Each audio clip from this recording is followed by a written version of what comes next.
Hey everyone, in today's video, we're going to break down the steps how to transfer money from your 401k to your bank account. Let's dive in. Step 1.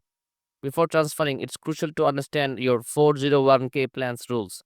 Each plan has different rules for withdrawals, including penalties for early withdrawals. Make sure you know what applies to your situation to avoid any surprises. Step 2.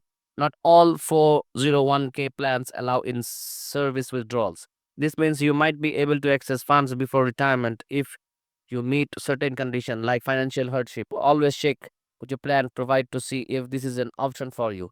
Step 3. Next, think about how much you actually need to transfer. Remember, accessing funds early could result in penalties, so weigh your current needs against your long-term goals. Be sure you're not sacrificing your time and savings for short-term expenses.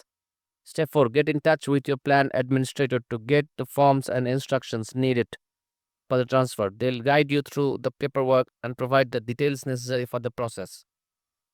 Step 5. Now it's time to fill out with required forms. This includes your identification and bank account details. Double check everything to make sure there are no errors that could delay the process.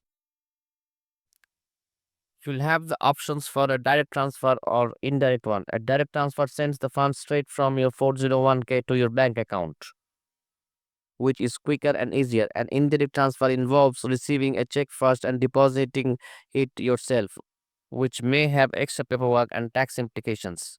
Once everything is submitted, the transfer will take some time to process, depending on your 401k provider and bank.